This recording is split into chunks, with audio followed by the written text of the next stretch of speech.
surgiu no futebol brasileiro envolto em uma aura rara. Antes mesmo de completar a transição natural entre promessa e profissional, ele já era tratado como um nome destinado a carregar expectativas gigantescas.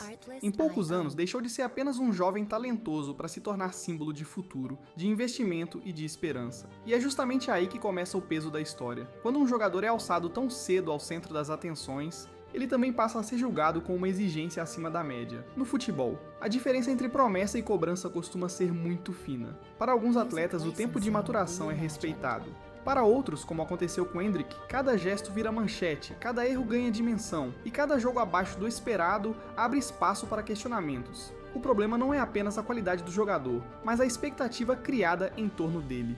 Quando se diz que alguém vai ser o próximo grande nome do país, o público passa a esperar impacto imediato, e na prática, quase nenhum jovem consegue sustentar esse tipo de pressão sem oscilações. A chegada de Endrick ao cenário europeu intensificou ainda mais esse processo. Na Europa, o ambiente costuma ser menos indulgente com jogadores jovens, especialmente aqueles que vêm com fama de joia ou fenômeno. O discurso muda rápido, o talento continua reconhecido, mas a paciência diminui. O que antes era visto como parte da formação passa a ser interpretado como limitação. É nesse contexto que começam as críticas mais duras, porque a cobrança deixa de ser apenas pelo que ele faz, e passa a ser também pelo que ele ainda não conseguiu entregar de forma constante. Esse é um ponto central para entender a fase recente de Endrick. Ele não é criticado só por uma atuação específica, mas pela distância entre o que se espera dele e o que ele ainda consegue mostrar com regularidade. Quando um jogador entra em campo com o peso de ser tratado como futuro protagonista, qualquer participação discreta parece insuficiente. Se toca pouco na bola, dizem que está apagado. Se arrisca demais, dizem que está precipitado. Se segura o jogo, dizem que falta agressividade. Ou seja, a narrativa ao redor dele foi ficando cada vez mais rígida. E isso tem consequências diretas. Quanto maior a expectativa, menor a tolerância ao erro. Um jovem comum pode ser entendido como alguém em desenvolvimento. Endrick, por outro lado, passou a ser analisado como se já estivesse pronto para decidir partidas grandes semana após semana. Isso faz com que a discussão saia do campo técnico e entre no campo emocional. O torcedor quer confirmação imediata, a imprensa quer resposta rápida e os críticos enxergam qualquer oscilação como sinal de que a promessa ainda não se converteu em realidade. Por isso, antes mesmo de entrar nas críticas mais pesadas, é importante entender o ambiente em que elas surgem. Endrick virou um jogador observado com lente de aumento. Cada minuto em campo é interpretado, cada participação é comparada, cada jogo sem brilho reforça a cobrança. E, quando isso acontece com um atleta tão jovem, o risco é claro. A promessa passa a ser tratada como decepção antes mesmo de amadurecer totalmente. É essa pressão acumulada que abre espaço para as críticas que vieram depois. Algumas foram técnicas, outras táticas. Outras ainda atacaram sua postura ou o seu impacto dentro de campo, mas todas elas nascem do mesmo lugar. A ideia de que Endrick foi lançado muito cedo ao papel de estrela e agora precisa conviver com a cobrança de ter que parecer pronto antes do tempo. No próximo capítulo, entraremos justamente na crítica mais pesada que apareceu no debate, a de que Endrick teria sido inútil em campo, além das acusações de pouca intensidade e baixo impacto nas partidas. Entre todas as críticas feitas a Endrick, uma das mais duras veio de Raymond Domenech, ex-treinador da seleção da França, que não poupou palavras ao comentar uma atuação do brasileiro. Depois de uma partida considerada fraca, Domenech afirmou que Endrick teria sido completamente inútil em campo, e chegou a dizer que ele perde 9 de 10 bolas. A frase repercutiu justamente porque não veio de um torcedor qualquer, mas de uma figura conhecida no futebol europeu, acostumada a falar em tom direto e provocador. Esse tipo de crítica pesa não só pela agressividade do comentário, mas porque atinge o coração da função de um atacante. Para um jogador de frente, não basta aparecer no gramado, é preciso participar do jogo, oferecer ameaça, prender a defesa adversária, atacar espaços e, em muitos casos, resolver a partida. Quando um comentarista diz que o atleta foi inútil, a mensagem implícita é que ele esteve presente fisicamente, mas ausente competitivamente, ou seja, não agregou o suficiente para justificar sua escalação ou suas expectativas. No caso de Endrick, a crítica ganhou força porque ela se encaixou em uma leitura que já vinha sendo repetida por parte da imprensa e de analistas, a de que ele, em alguns jogos, aparece pouco, toca pouco na bola e tem dificuldade de transformar presença em impacto real. Essa percepção é especialmente dura para um jogador que chegou cercado de expectativa. Quanto maior a fama de joia, mais caro fica cada jogo em que ele participa sem decidir. Além da crítica de Domenech, outro nome importante entrou nessa linha de cobrança. Paulo Fonseca, técnico do Lyon, afirmou que não estava satisfeito com o desempenho do atacante e disse, em essência, que Endrick precisava fazer mais. A cobrança não ficou apenas no resultado final da partida. Ela avançou para o comportamento do jogador dentro do sistema coletivo. Fonseca apontou que ele não se posicionou como deveria, não ofereceu opções suficientes ao time e não contribuiu da forma esperada sem a bola. Em outras palavras, o problema não seria só de técnica ou finalização, mas também de participação e entrega. Esse detalhe é importante porque revela um ponto que muitas vezes o público geral não percebe. Quando um treinador critica um atacante, nem sempre está falando apenas de gols ou assistências. Muitas vezes, a cobrança está na movimentação, no posicionamento, na intensidade da pressão, na ocupação dos espaços e na capacidade de fazer o time funcionar. Se o jogador fica isolado, não se desmarca ou não participa da transição, sua atuação pode ser lida como insuficiente, mesmo que ele não tenha cometido erros grotescos. E foi exatamente essa lógica que apareceu nas críticas ao Endrick. A imprensa francesa e espanhola também reforçou essa leitura em diferentes momentos, classificando algumas atuações dele como apagadas, sem influência ou neutralizadas pelo adversário. O padrão que se formou foi o seguinte: Endrick entra em campo, mas não domina o jogo, aparece pouco, recebe poucas bolas e tem dificuldade de se impor. Quando isso acontece repetidamente, a narrativa muda. O foco deixa de ser o potencial e passa a ser o rendimento imediato. E aí surgem expressões mais pesadas, porque o que se discute não é apenas um jogo ruim, mas a capacidade de justificar o espaço que ele ocupa. Para um atacante jovem, essa é uma fase delicada. Um desempenho abaixo do esperado pode ser interpretado como normal, desde que haja contexto e evolução. Mas, quando a mesma impressão se repete, a crítica ganha corpo. O jogador passa a ser visto como alguém que ainda não conseguiu transformar talento em presença concreta. No caso de Endrick, o desafio é justamente esse. Ele já carrega o rótulo de promessa de elite, mas ainda precisa provar, de forma constante, que pode ser útil em jogos de alto nível. Por isso, a fala de Domenech teve tanto impacto. Ela foi mais do que uma provocação, funcionou como síntese de um incômodo que já circulava em torno do brasileiro. A crítica de inútil em campo virou o símbolo de uma cobrança maior, que inclui intensidade, participação, posicionamento e influência real na partida. E esse é o tipo de pressão que acompanha Endrick desde o momento em que ele deixou de ser apenas uma promessa para se tornar alvo de uma expectativa quase imediata. No próximo capítulo, vamos entrar em duas críticas que se conectam diretamente com essa discussão: a falta de inteligência tática em alguns momentos e o exagero das expectativas que fizeram Endrick ser cobrado como se já estivesse pronto para tudo. Se as críticas sobre intensidade e impacto já foram duras, existe uma camada ainda mais delicada na análise sobre Endrick. A ideia de que, em alguns momentos, faltou inteligência tática para transformar talento em rendimento. Essa é uma crítica pesada porque atinge um ponto central da formação de um atacante moderno. Hoje, no futebol de alto nível, não basta ser rápido, forte ou habilidoso. O jogador precisa entender o jogo, saber ocupar espaços, reconhecer o momento certo de acelerar, de prender a bola, de atacar a área, de sair dela e, principalmente, de tomar decisões que aumentem a eficiência coletiva da equipe. Parte das cobranças sobre Endrick nasce exatamente dessa percepção de que em certos jogos ele demonstrou mais impulso do que leitura.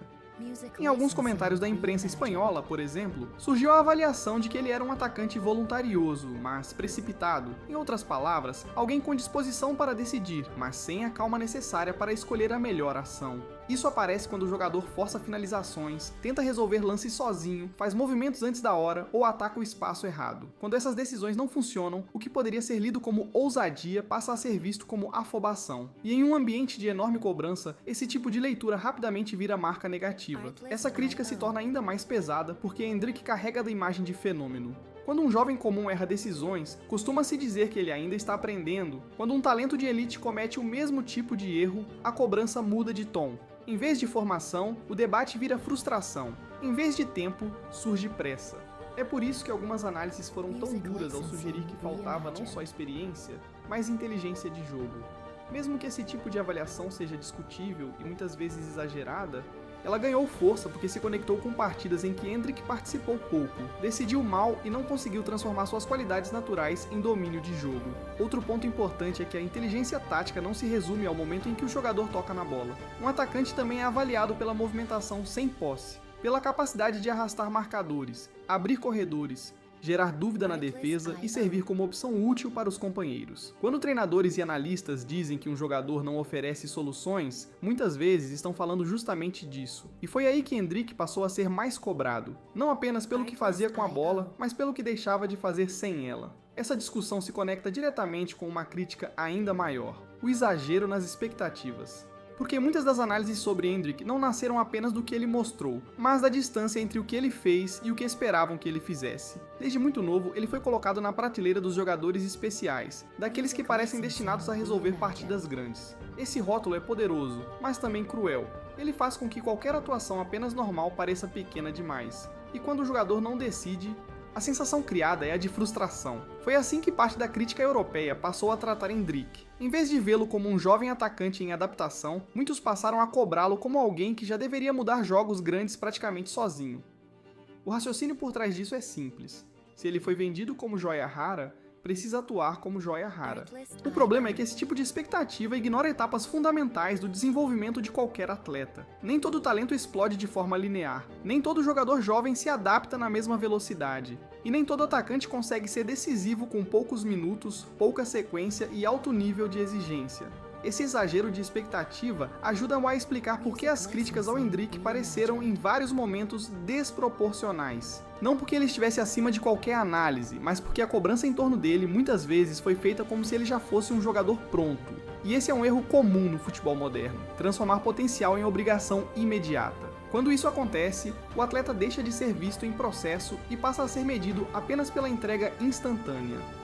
Endrick passou a viver exatamente esse tipo de ambiente. Um contexto em que o talento é reconhecido, mas nunca basta, em que a promessa é lembrada o tempo todo, mas a paciência é curta, e em que qualquer jogo discreto parece reforçar a narrativa de que ele ainda não correspondeu ao tamanho da expectativa criada. Por isso, as críticas táticas e a cobrança por protagonismo se misturam, não é só sobre o que ele fez de errado em campo, é também sobre o que o mundo do futebol esperava ver e não viu. E talvez essa seja uma das partes mais importantes para entender o caso. Muitas vezes, o problema não está apenas na atuação do jogador, mas no nível de expectativa que foi colocado sobre ele. Quando se espera genialidade constante, qualquer partida comum parece insuficiente. E foi nesse ambiente que Endrick passou a ser cobrado não apenas como jovem promessa, mas como resposta pronta para desafios que ainda exigem amadurecimento. No próximo capítulo, vamos fechar essa análise falando de postura em campo, da crítica pública de Hakimi e do que tudo isso revela sobre a forma como o futebol europeu trata jovens talentos transformados em alvo antes da hora. Se as primeiras críticas a Endrick focavam no que ele entregava dentro de campo, com o tempo a discussão começou a ultrapassar o aspecto puramente técnico. Foi aí que a pressão em torno do atacante ganhou uma nova dimensão. Não bastava mais analisar seus minutos, suas decisões ou seu impacto no jogo. Passou-se também a discutir sua postura, seu comportamento e a forma como ele reagia ao ambiente hostil do futebol europeu. Esse é um momento decisivo para qualquer jovem jogador, porque quando a crítica deixa de ser só futebol e começa a tocar a imagem do atleta, a cobrança se torna muito mais pesada. Um dos episódios que simbolizam essa virada foi a crítica pública feita por Achraf Hakimi. Após uma partida entre Lyon e PSG, o lateral afirmou que Endrick deveria se concentrar em jogar futebol e parar de fazer coisas que, na visão dele, não tinham relação com o jogo. Hakimi disse que o brasileiro é um bom jogador, mas que atitudes direcionadas à torcida e certas provocações o incomodaram, especialmente porque o contexto era de alta tensão competitiva. Essa fala é importante porque mostra que, no caso de Endrick, a pressão já não vinha apenas de treinadores, comentaristas ou jornalistas. Ela começava a vir também de dentro do próprio ambiente de competição, inclusive de adversários em campo. E isso muda o peso da narrativa. Quando um jovem jogador passa a ser criticado por sua postura, o debate deixa de ser só técnico. Ele passa a girar em torno da maturidade, do comportamento e da forma como o atleta lida com a exposição. Mas esse cenário também revela algo maior. Endrick se tornou alvo de um nível de escrutínio raro para a idade. Parte da imprensa chegou a destacar justamente isso, dizendo que cada partida dele parecia um julgamento público e que ele vinha sendo observado sob uma pressão incomum desde a adolescência. Em vez de ser tratado apenas como um atacante em fase de adaptação, ele passou a carregar a obrigação de confirmar a cada aparição que era realmente o fenômeno anunciado tão cedo. Esse talvez seja o ponto mais importante de toda a análise. Muitas críticas feitas a Endrick têm base em partidas específicas, decisões ruins ou atuações discretas. Mas a força dessas críticas só pode ser compreendida de verdade quando se observa o tamanho da expectativa colocada sobre ele. O problema nunca foi apenas um jogo ruim. O problema foi o fato de que, ao redor dele, se construiu a ideia de que cada jogo precisaria ser a confirmação de uma promessa gigantesca. É por isso que a perda de espaço ou a dificuldade para se firmar não podem ser explicadas por uma única razão. Não se trata só da frase cruel de Raymond Domenech, nem apenas da cobrança de Paulo Fonseca, nem somente das leituras duras da imprensa francesa e espanhola. O que acontece com Endrick é o encontro de vários fatores ao mesmo tempo. Pouca margem para erro, necessidade de adaptação, exigência tática alta, concorrência pesada e uma narrativa pública que cobra excelência instantânea. Ao mesmo tempo, é preciso colocar isso em perspectiva. Estar no banco ou ter poucos minutos em clubes grandes não é por si só sinal de fracasso. Carlo Ancelotti chegou a afirmar que em um clube como o Real Madrid é normal que jogadores talentosos passem um tempo no banco, lembrando que outros nomes importantes viveram um processo parecido antes de se firmarem. Em 2025, o técnico disse que a história do clube mostra vários titulares que antes ficaram muito tempo como reservas e reforçou que isso faz parte da lógica de uma equipe tão competitiva. Esse contexto ajuda a equilibrar a narrativa, porque de um lado, Endrick realmente recebeu críticas duras, foi chamado de inútil, acusado de pouca intensidade, apontado como apático em alguns jogos, cobrado por decisões táticas e até questionado pela postura em campo. De outro, existe o fato de que ele ainda é um jogador muito jovem, em adaptação a contextos de altíssimo nível, convivendo com uma cobrança muito acima do normal. No fim, talvez a melhor forma de resumir o caso Endrick seja esta: ele não perdeu espaço apenas por causa de uma falha específica ou de uma crítica isolada. O que aconteceu foi a formação de uma narrativa pesada em torno de um talento jovem que passou a ser cobrado como estrela pronta antes de completar todas as etapas do amadurecimento. As 6 críticas levantadas ao longo deste roteiro ajudam a explicar essa fase, mas também revelam algo maior sobre o futebol atual. A velocidade com que uma promessa pode sair do encantamento para o tribunal da opinião pública. E esse é justamente o ponto que torna a história de Endrick tão interessante. Ela não fala apenas sobre futebol, fala também sobre expectativa, exposição, pressão precoce e sobre o modo como o esporte moderno transforma jovens talentos em alvos de julgamento quase permanente.